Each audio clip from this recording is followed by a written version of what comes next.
We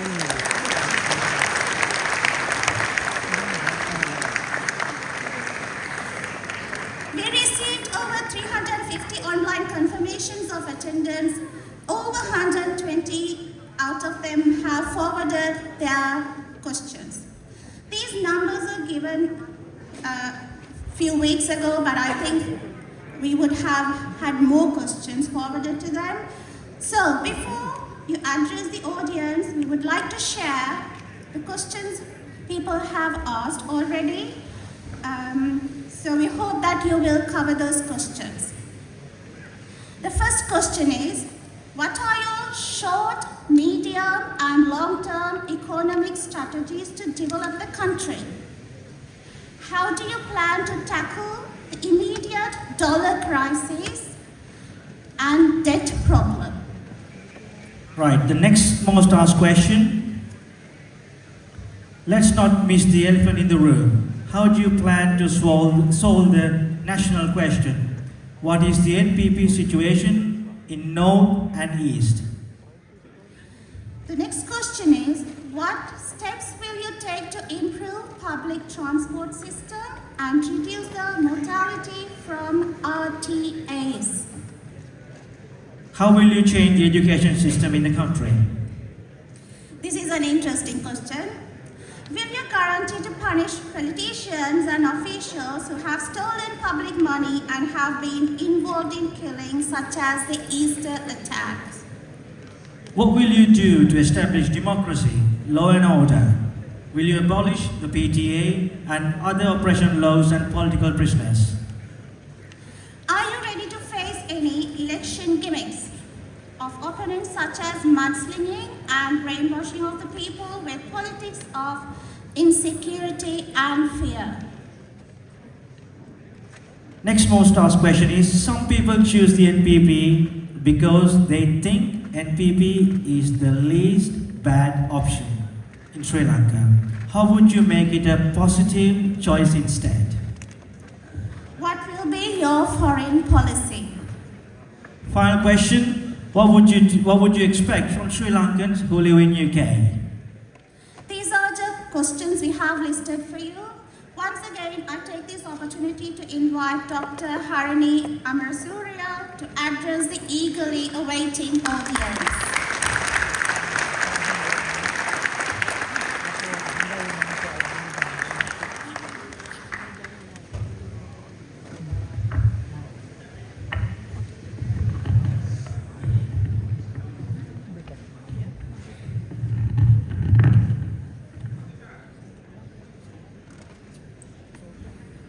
Good evening, everyone.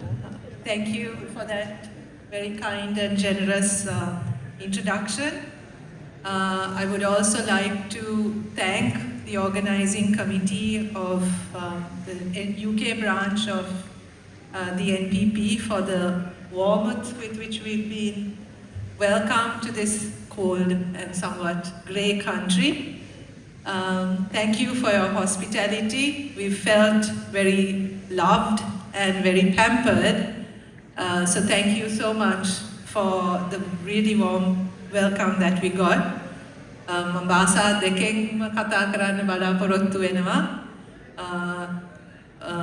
මෙතන මං හිතන්නේ සියලුම භාෂා කතා කරන අය audience එකේ ඉන්න නිසා පුළුවන් තරම් භාෂා දෙකෙන් අවාසනාවට මට භාෂා දෙකයි කතා කරන්න පුළුවන්. භාෂා දෙකෙන්ම කතා කරන්න උත්සාහ කරනවා. I will also try to Nalinda and I went through the questions and we shared our responsibilities, so I'll be taking on some of the questions. Nalinda will address some of the others. Before we start, I just want to give a bit of time to anyone. If there are any other questions that you want to address now, please, we can give you a couple of minutes to make a brief intervention now and raise any other questions other than those read out by our hosts, whether there are any other questions that you would like to raise. අර කියපු ප්‍රශ්න වලට ඇරෙන්න තව කෙටියෙන් ප්‍රශ්න දෙක තුනක් අහන්න ඕන නම් දැන් මතු කරන්න. ප්‍රශ්නයක් නෙවෙයි. ඔව්. කමක් නැද්ද? කමක් නැහැ. කෙටියෙන්.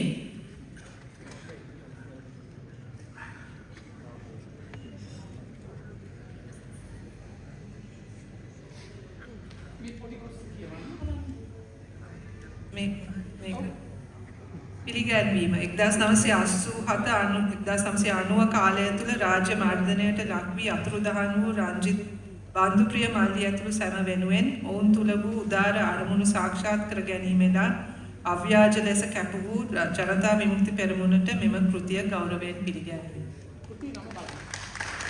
ස්වයංතේ ස්පාඤ්ඤ භාෂ සිංහල. පාලි බස් සිංහල. හරි. මම කවුද කියලා කියන්නේ? මම 1990 ඉංගලන්තයට ආවේ. මම වැඩ කරේ ලංකාවේ නීතිඥයෙක් හැටියට මාතර මහේස්ත්‍රාත්වයේ. ඒ කාලේ පරිච්ඡේදයේ මාතර මහේස්ත්‍රාත්වයේ මම පමණයි ජනතා විමුක්ති පෙරමුණේ වෙනුවෙන් වැඩ කරපු අය අරන් ආවම උසාවියේ පිළිසිරි මම පමණයි. හරි. බොහොම ස්තුතියි. ඊළඟට මම කියන්නේ කතන්දරේ ඕක නෙවෙයි. මේ පොත මම ඉංගලන්තයට ආවට පස්සේ දියුනේ. මේ ලියලා මම පිළිගන්නේ ජනතා විමුක්ති පෙරමුණ කියලා මම ෆැක්ස් පරිවිඩයක් කියවුවා ටිල්ලින් සිලා. ඊට පස්සේ මේ පිළිබඳව ඊයා ගලප්පත් දෙන්නේ ඊයා පිළිත හේවත් දෙන්නේ. මම ඉන්නවා හරි. බොහොම ස්තුතියි.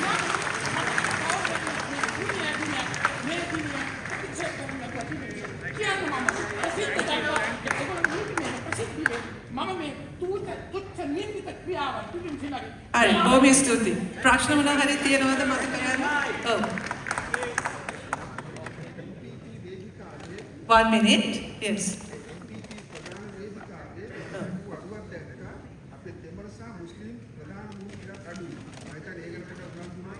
Right. Thank you. Yes.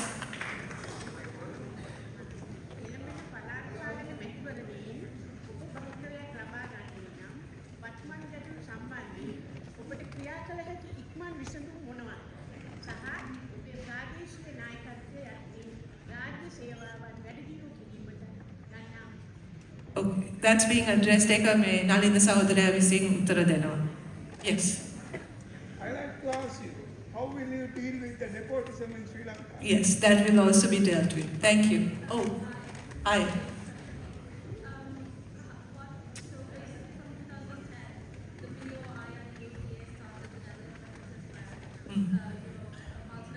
Urban development, yes.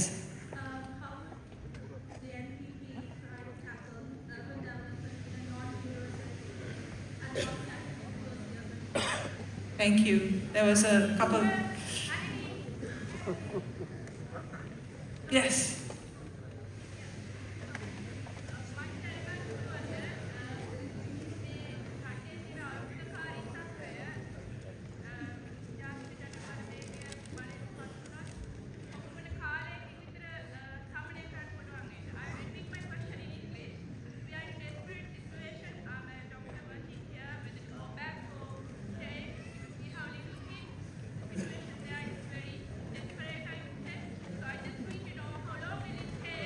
Yes, got it. Got it. Maybe two more questions. There's one from that side, and I'll take one from this corner.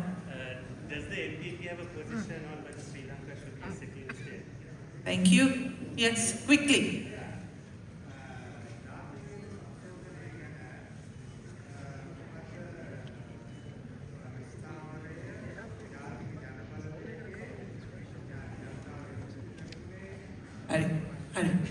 Hari, Bobby Stuti, one more, final. When are they going to take the stand as I go? And the doctors shouldn't be leaving Sri Lanka in 5 years. Yeah. I got a question about when you form government regarding any issues comes regarding the Muslims and the minorities. How are you going to handle with that? Okay, I'm addressing many of these questions in my talk today. Maybe we will, I'm sure there are lots more questions that you have. One very important question. Very sorry. මම එක කියන්නේ සුළු ජන කොට්ටාස වශයෙන් එක question එකක් අහන්න. දැන් සුළු ජාති කියන වචනේම අපි භාවිත කර නොයුතුයි කියන අදනමේ තමයි ඔයගොල්ලෝ ඉන්නේ. නමුත් දැන් තියෙන තත්ත්වය අනුව ජාතික ජන බලවේගයත් එක්ක විශාල තරුණ මුස්ලිම් සහෝදරයන් අද candidates වශයෙන් ඔයගොල්ලෝ පත් කරලා තියෙනවා. අපිට බලනකොට සන්තෝෂයි. නමුත් මේ දේම ඉදිරියටත් පවතිමින් සිටීද නැත්නම් ඔයගොල්ලෝ බලයට ආවට පස්සේ අනිත් Hi, රජයන් understood. kick off කරන Thank you. විදිහටම අපිට kick off වෙයිද කියන එක. Thank you. There are lots more questions, I'm sure. Let's try to continue. This is not a one-off conversation. We can continue to have this discussion. We are always contactable on email, on the web. And I'm sure we'll have a little bit of time after the formal session is also over. So I don't expect that everything will be answered full satisfaction in the remaining 1 hour or so that we have, but we will do our best. But නැවත වතාවක් කියන්න ඕනේ මේක අපි මේ සංවාදය තියාගමු. මේක ආරම්භයක් අපි දිගටම මේක ගෙනියමු කියන එක.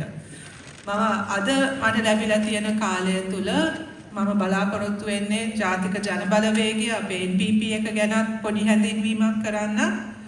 ඒ අරමුණු මොනවද අපි ඇයි එකතු වුනේ මොනවද අපේ අරමුණු කියන එක හරහා ඔබ මේ නැගපු ප්‍රශ්න බොහොමයකට උත්තර ලැබෙයි කියන එක මම බලාපොරොත්තු වෙනවා. අපි මේ නැවත වතාවක් I'd like to thank you for your enthusiasm and for the great questions that you have posed.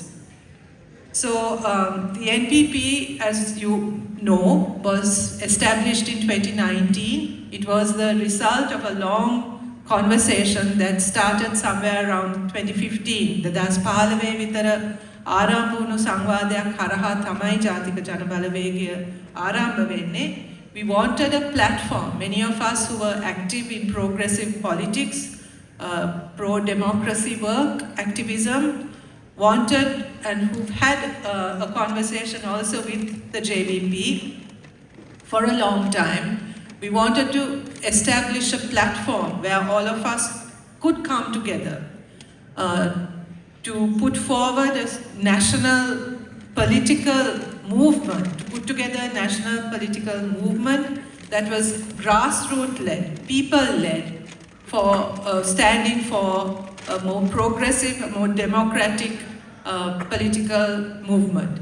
So the basic idea behind the formation of the NPP was to put together this platform where individuals and organizations that had been working in isolation could come together and also focus very much on building a grassroots-led people's movement. ඒ කියන්නේ ජනතාව තුලින් පුරවැසියන්ගේ සහභාගීත්වය හරහා ගොඩනගන්න අවශ්‍ය ප්‍රගතිශීලී සහ ප්‍රජාතන්ත්‍රවාදයට ගරු කරන දේශපාලන ව්‍යාපාරයක් ගොඩනැගීමේ අරමුණත් එක්ක තමයි ජාතික ජනබලවේගය අපි ආරම්භ කරන්නේ. මම ඒ grassroots led people's movement කියන එක emphasize කරන හේතුවත් මම කියන්නම්. ඔක අපි දැක්ක අපේ රටේ තියෙන ප්‍රශ්න බොහොමයකට ප්‍රධාන හේතුව වෙනස් විය යුතු කාරණය හැටියට අපි සියලු දෙනාම එකඟ වෙන්න පුළුවන් දේ උනේ අපේ තියෙන අවුරුදු 75ක් තිස්සේ වර්ධනය වෙච්ච දේශපාලන සංස්කෘතිය බැරෑරුම් ලෙස වෙනස් විය යුතුයි කියන පදනමේ ඉඳන් තමයි අපිට එකතු වෙන්නත් එක ලොකු අවශ්‍යතාවයක් වුණේ. We felt the need for a very different political culture. In fact, in our view, the very corrupt, nepotistic, patronage-based political culture that you now have in Sri Lanka, in our view, was the basis for some of the critical problems that the country was facing. So we wanted to introduce a new political culture based on certain key principles that we could all agree upon. One was very obvious to us, and that was that we had to do something about the huge levels of corruption and wastage. That was a no-brainer. ඒක ඉතාමත්ම පැහැදිලි එකක්. අපේ රටේ මේ තියෙන දූෂිත සහ නාස්තිකාරී ඒ දේශපාලන සංස්කෘතිය වෙනස් විය යුතුයි කියන එක. ඒකෙන් අපි අදහස් කරේ නිකන් අර කොමිස් ගහන එක විතරක් නෙවෙයි. What we meant by corruption was not just the taking of commissions, but actually the extent to which corruption has become so institutionalized in Sri Lanka that it has totally distorted policy making and decision making structures. So a lot of people today talk about the lack of policies in our country, the fact that there is no consistency in policy making. The main reason is that policies are not based on evidence, research or data, but purely on personal advantage and agendas. Decisions are taken not according to any kind of consistent development agenda, but rather on very personal business interests. It's as simple as that. So if people talk about the fact that we have no policy and that the country has been sort of lurching from one project to another without a proper direction, that's basically because of the way in which the policy making and decision making structures have become so distorted due to the corruption that is present.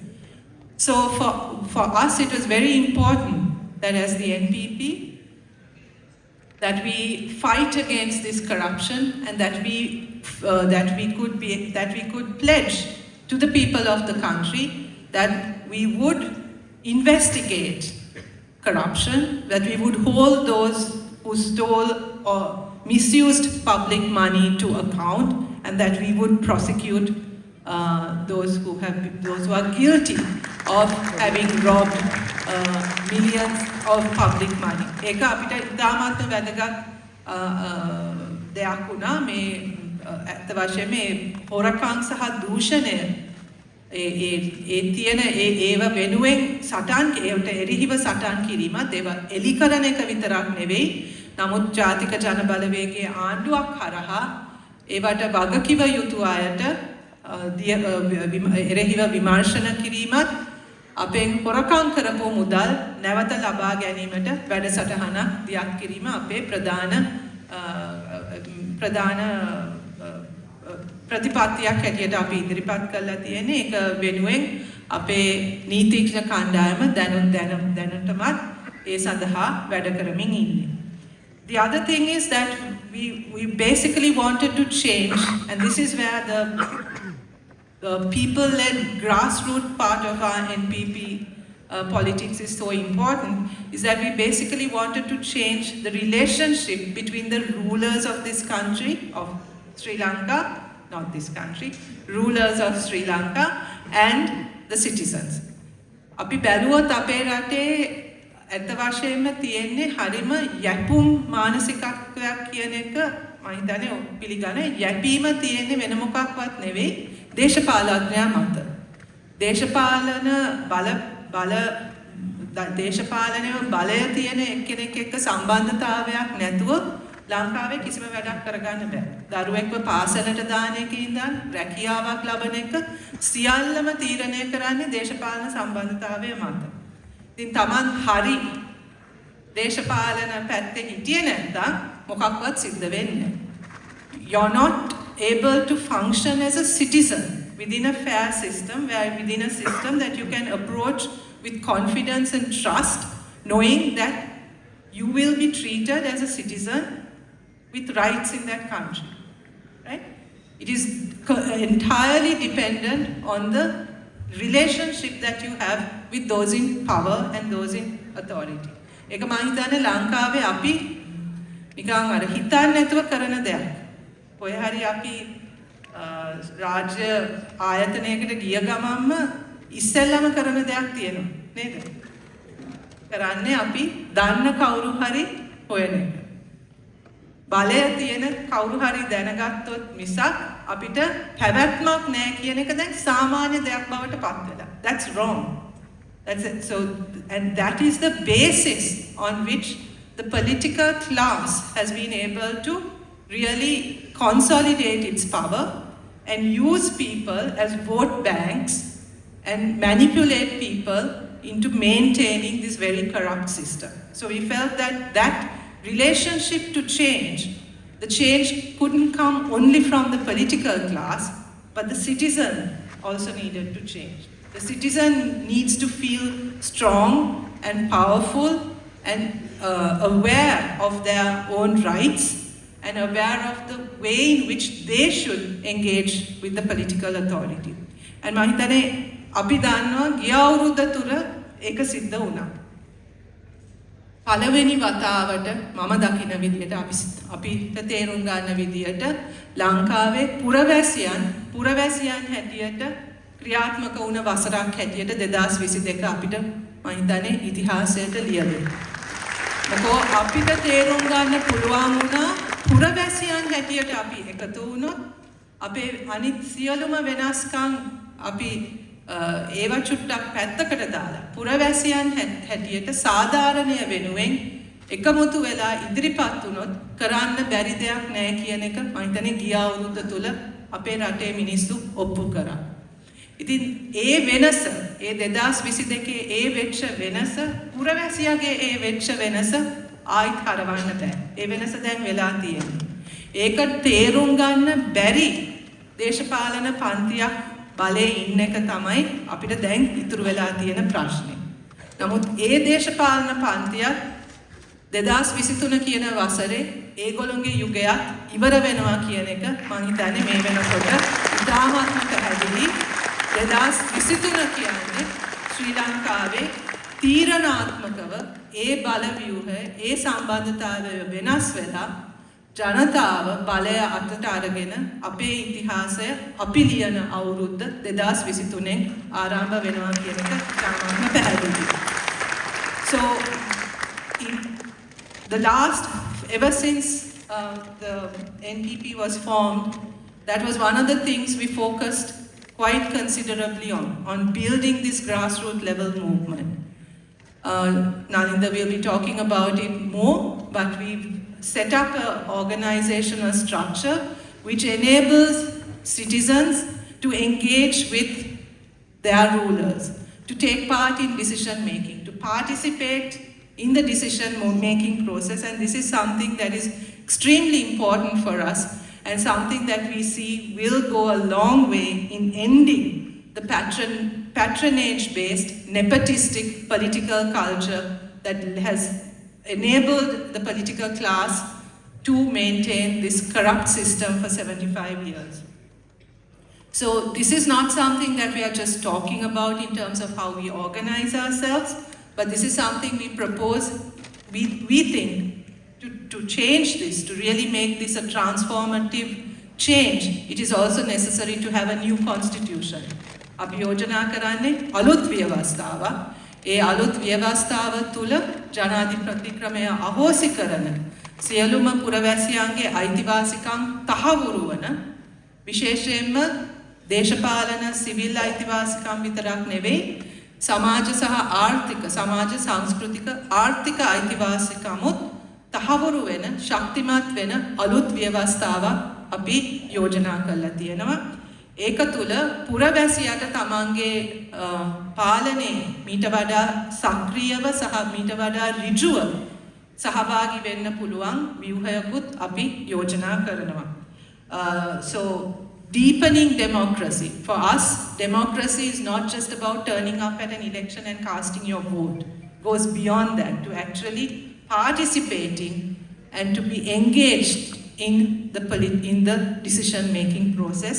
And the new constitution that we propose will enable and put in place mechanisms such as things like the right to recall, which we think will strengthen people's participation in the process. ඒ වගේම අපි දන්නවා මේ වෙනකොටත් there are several laws that need to be changed, that need to be repealed. I think there were several questions regarding what we would do with things like the Prevention of Terrorism Act. As you know, the JVP has stood since the PTA was introduced, has fought for its repeal, and the NPP also has, within its policy framework, within the new constitution, proposed the repeal of regressive political acts like laws like the PTA, also the recently passed Rehabilitation Bureau Act, which is also very problematic. So there are several such laws which we think limit people's or disrupt people's democratic rights, need to be dealt with and repealed. ඒ වගේම මේක ගැන නලින්ද සහෝදරයා තව දුරටත් කතා කරයි. අපේ political culture එක අපේ එක කුළුණක් දෙවනි කුළුණ වෙන්නේ ආර්ථික ප්‍රජාතන්ත්‍රවාදය කියන එක. ආර්ථික ප්‍රජාතන්ත්‍රවාදය කියන එකෙන් අපි අදහස් කරන්නේ අපි දැනට අපි දන්නවා අපේ ආර්ථිකය තුල සහභාගී වෙන්නේ ඉතාමත්ම සුළු පිරිසක්. සුළු කණ්ඩායමක්. ඒකේ ප්‍රතිඵල ලබා ගන්නෙත් ඒකේ සහභාගීත්වය තුලින් ඒකෙන් ප්‍රතිඵල ලබා ගන්නෙත් ඉතාමත්ම සුළු කණ්ඩායමක්. So we want to expand the participation in the economy. We want an economy that will work for all, not for a few. We want a caring economy, an economy that acknowledges paid and unpaid care work, especially of women, and an economy where the benefits of the economy will be distributed fairly through increasing the participation of those in the economic process. And Nalinda will talk about that in more detail. Thirdly, the other pillar in our policy is with regard to strong social protection. අපි දන්නවා දැන් තියෙන සමාජ ආර්ථික ක්‍රමය තුල සමාජ ආරක්ෂණය කියන එක ලැබෙන්නේ hand out සැටියට. එහෙම නැත්නම් නැති බැරි අයට කරන උදව්වක් වශයෙන්. එහෙම නෙවෙයි.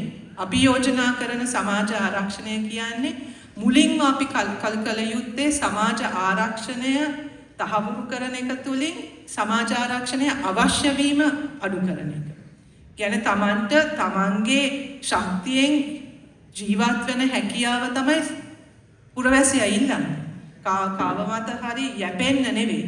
නමුත් ඒ යැපෙන සමාජ ආර්ථික සමාජ ඒ විදියට ඒවා හැදිලා තියෙන්නෙම අර මම නැවත කිව්ව විදියට අර මුලින්ම කිව්ව විදියට අර දේශපාලන බල කඳවුර පවත්වාගෙන යාමට ඒ යැපීම අවශ්‍යයි. ඉතින් අපි බැලුවොත් උදාහරණයක් ඇටියට 1994 ඉන්ට්‍රොඩියුස් වෙච්ච සමෘද්ධියක එන්න වැඩි වෙනවා මිස අඩු කරන්න මේ පාලනයට බැරි වෙලා තියෙනවා. මොකෝ ඒගොල්ලෝගේ අරමුණම දුප්පත්කමේ මිනිස්සු තියාගන්න එක. මොකෝ ඒ හරහා තමයි ඒගොල්ලෝගේ බලය පවත්වාගෙන යන්න පුළුවන් වෙන්නේ. So we want to put in place systems that will alleviate poverty and that will allow people to stand on their own feet but also be able to have assurances that their basic rights will be met. Things like health, education, public transport, these things are not services. These are rights that people have which have to be protected, and we think the state has a responsibility to protect those. අනිත් එක තමයි මේක මම ටිකක් මේක පොඩක් විස්තරාත්මකව කතා කරන්න කියලා හිතුවා. මොකද මේක පිළිබඳ ප්‍රශ්න රාශියක් මතුවලා තියෙන නිසා ඔබ දන්නවා අපි සාමාන්‍යයෙන් ජාතික ජන බලවේගයේ ප්‍රතිපත්ති ගැන කතා කරනකොට එහෙමත් නැත්නම් අපේ දේශපාලන ස්ථාවරය ගැන කතා කරනකොට අපේ ස්ලෝගන් එකක් තියෙනවා මේ වෙනකොට සමාජගත වෙලා තියෙන එකක් 75 වසරක සාපයට. ඒක බොහෝ වෙලාවට මිනිස්සු තේරුම් ගන්නේ ආර්ථිකව අපිට වෙලා තියෙන ප්‍රශ්න පිළිබඳ ඉතලා තමයි. මේ ආර්ථිකව රට බංකොලොත් උනේ මේ 75 වසරේ සාපය නිසා. ඒක හරි. නමුත් ඒගොල්ලෝ මේ දේශපාලන අධිකාරිය මේ දේශපාලන පන්තිය විනාශ කරේ අපේ ආර්ථිකය විතරක් නෙවෙයි. ඔවුන් අපේ සමාජයක් විනාශ කරා. අපේ සංස්කෘතිය විනාශ කරා. They destroyed whatever our bonds, our communities, our families as well. Today, there are many of you here who are probably, the majority of you have loved ones, have relations, have friends back home that you worry about.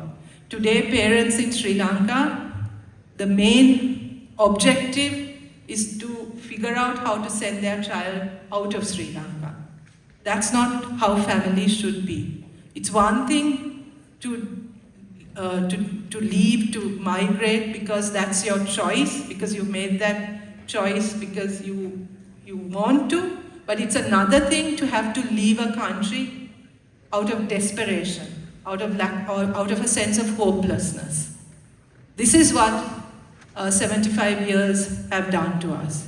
Brought us to a level where people are no longer able to dream, have dreams, have hope, have expectations, have aspirations, right? And through that, what has happened is that the social and cultural fabric of our country has been severely damaged. Sense of identity, a sense of belonging, this has been destroyed. So for 75 years, especially with the way the traditional political parties understood democracy, it has the implication has been that we live in a very majoritarian society, where minority voices are silenced, whether the minority is based on ethnicity, religion, caste, sexual identity, gender identity, any kind of difference, any kind of cultural identity has been silenced. So this is as much of a problem for our country to deal with as the economic issues that we are dealing with. For 75 years, political parties have maintained power based on ethno-religious nationalisms, on propagating ethno-religious nationalisms, communalism, and a majoritarian worldview. This has been the chosen go-to method for remaining in power, for mobilizing their constituencies. What we propose, and this is what has led to a sort of a state and of successive governments that are seen not to be inclusive, are seen not to be representing all, but representing groups, right? So one of the things that we propose and that we stand for very strongly is to change that part of the political culture in Sri Lanka also. Because we don't think it is only through laws or a new constitution that this can be addressed. But it's also about the nature of the state. It's about how governments use communalism and ethno-religious nationalisms to maintain and to be in power. So under an NPP government, one thing that we will assure the people of Sri Lanka is that we will not be promoting or propagating communalistic, nationalistic policies at the level of the state. We want a state, we want a government that is inclusive, a government that accepts the plural nature of our country, and a government that can assure all the different communities in Sri Lanka that they are part of Sri Lanka. That doesn't mean erasing our differences. We know there are differences amongst us. There are differences on which we may not agree, but we have to be able to live together. We have to, each one of us, feel that we have a place in that country. That we, whatever our differences, we can talk to each other, agree to be different, agree not to like each other's traditions, but coexist. It doesn't mean that we all have to sort of walk into the sunset holding hands, singing peace songs. But we have to be able to coexist. And for that, we think the role of the state in setting that example, the role of the government is essential in rooting out that sort of racist, nationalistic agenda that most political parties have maintained in order to stay in power. We also acknowledge that there is reconciliation and healing that is necessary for our country to move forward.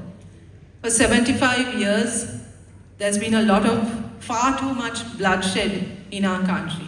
Far too many disappearances, political violence.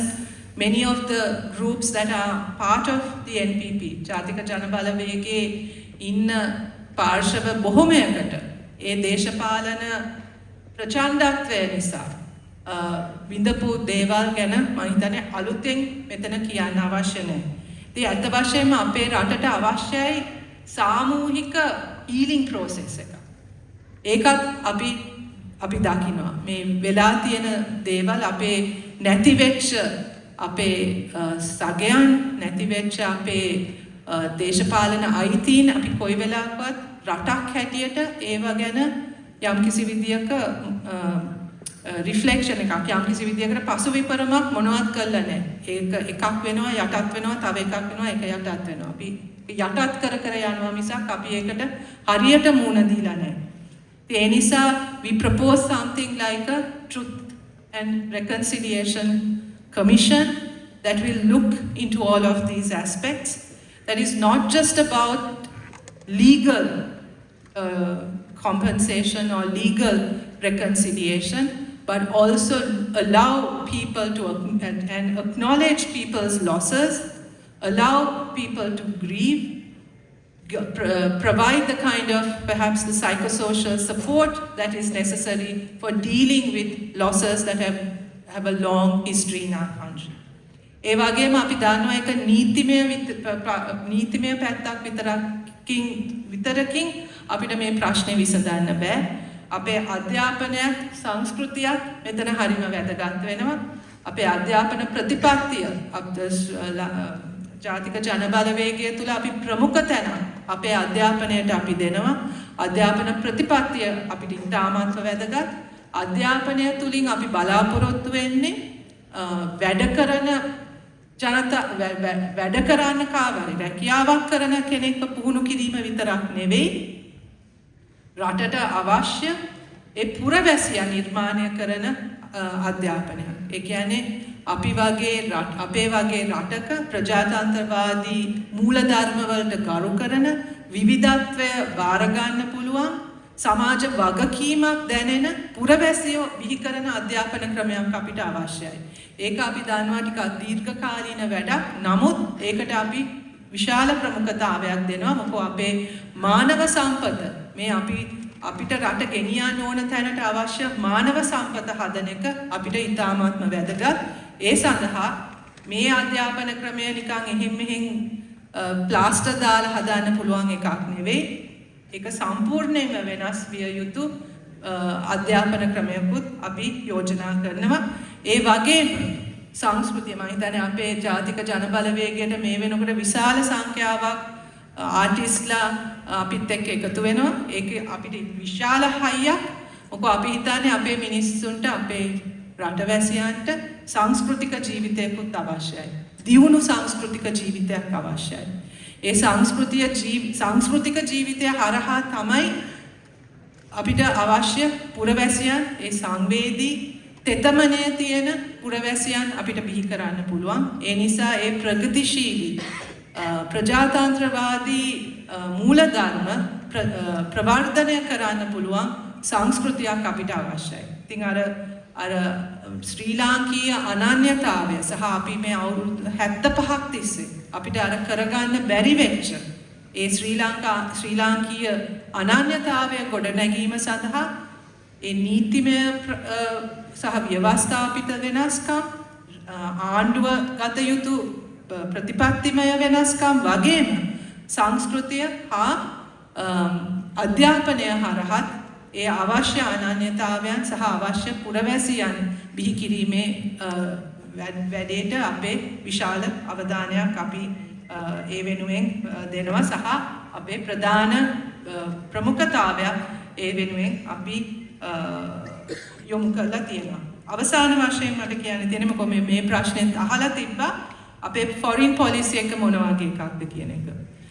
දන්නවා අපි අද වෙනකොට මේ තත්වයට ඉන්න ප්‍රධාන හේතුවකුත් අපේ foreign police එකක් ඇත්තටම නැහැ. ෆොරින් පොලිසි එකක් නැහැ විතරක් නෙවෙයි රාජ්‍ය සේවයේ ඉතුරු කොටස් වගේම අපේ ෆොරින් සර්විස් එකත් විශාල වශයෙන් දේශපාලනීකරණයට ලක් වෙලා තියෙනවා. පත්වීම් ලැබෙන්නේ හැකියාව හෝ සුදුසුකම මත නෙවෙයි දේශපාලන හිතවත්කම මත. මම හිතන්නේ අත්දැකීම මෙතන ඉන්න ඔබට හොඳටම තේරෙනවා ඇති. ඉතින් එකක් we need to professionalize our foreign service once again. Make sure that it's the people with the skills and capacity that are in those places. We want to reconfirm, we want to reintroduce the non-aligned policy that worked for us. අපි තේරුම් ගන්න වෙනවා අපේ රට අපේ රටේ පිහිටීමත් සමග අපි ජාත්‍යන්තර දේශපාලනය තුළ ඉතාමත්ම පරිස්සමෙන් කටයුතු කළ යුතුයි. අපිට එක පැත්තකටවත් වැඩිය බරක් නොතිය සියලුම රටවල් එක්ක සමාන සම්බන්ධකම් තියාගෙන අපේ රීජනල්